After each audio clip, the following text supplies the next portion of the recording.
Axiomatização matemática. Aplico o que aprendi. Exercício 4. Identificação da hipótese e da tese em um teorema. Vamos então resolver o exercício 4 da página 52. Antes de iniciarmos a resolução do exercício, vamos recordar que a prova de um teorema possui uma estrutura de implicação. A prova de um teorema parte de hipóteses conhecidas e segue uma sequência de passos lógicos para chegar a uma conclusão, que é o próprio teorema a ser demonstrado. Essa sequência de passos é uma cadeia de implicações, onde cada passo justifica o próximo. Em qualquer uma das eventuais implicações parcelares, a hipótese, ou as hipóteses, é o que aparece depois do se e antes do então. E tese, é o que aparece depois do então. O enunciado deste exercício diz-nos o seguinte. Em cada um dos teoremas, identifica a hipótese e a tese. Temos 4 alíneas e vamos então resolvê-las sequencialmente. A linha A diz-nos que num triângulo retângulo, a soma dos quadrados das medidas de comprimento dos catetos é igual ao quadrado da medida de comprimento da hipotenusa.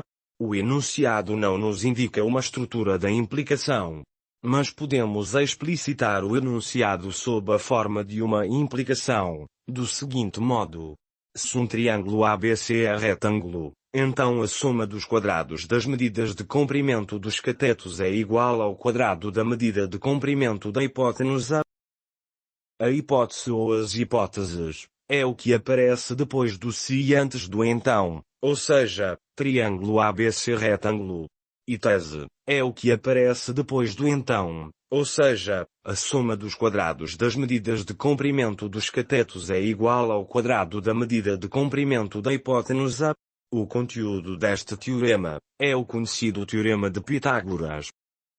Na figura, podemos confirmar que a soma das áreas dos quadrados construídos sobre os catetos de um triângulo retângulo, é igual à área do quadrado construído sobre a hipotenusa.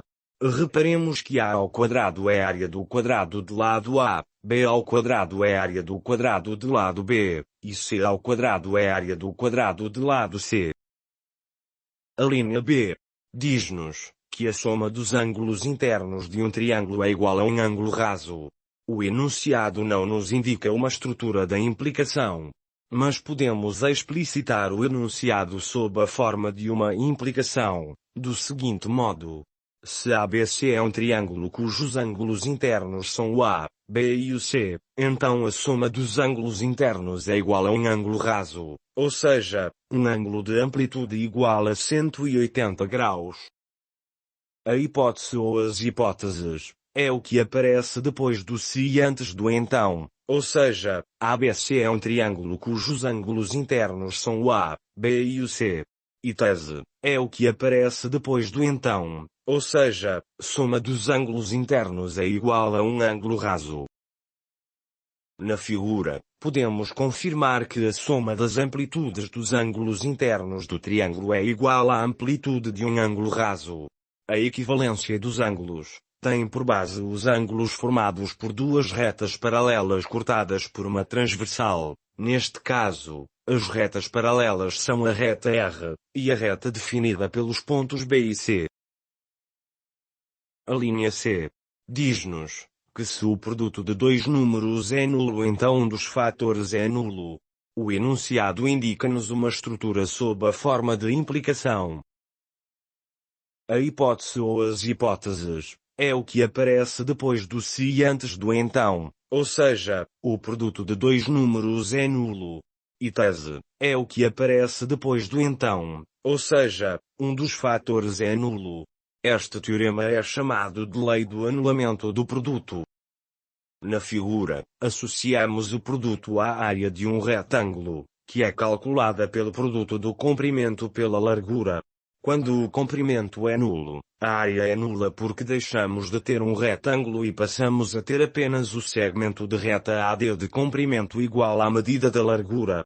Quando a largura é nula, a área é nula porque deixamos de ter um retângulo e passamos a ter apenas o segmento de reta AB de comprimento igual à medida do comprimento. A linha D diz-nos que dadas três retas, não necessariamente complanares, se duas delas são paralelas à terceira reta, então são paralelas entre si. O enunciado indica-nos uma estrutura sob a forma de implicação. A hipótese ou as hipóteses é o que aparece depois do se e antes do então, ou seja, dadas três retas, não necessariamente complanares, se duas delas são paralelas à terceira reta. E tese é o que aparece depois do então, ou seja, as três retas são paralelas entre si. Na figura superior, temos o caso de três retas complanares, isto é, as três retas estão contidas no mesmo plano. Com estas três retas, podemos definir apenas um plano. Na figura inferior, temos o caso de três retas não complanares, isto é, as três retas não estão contidas no mesmo plano.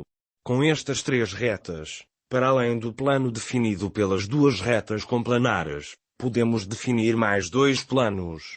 O plano definido pelas retas rosa e azul, e o plano definido pelas retas rosa e verde.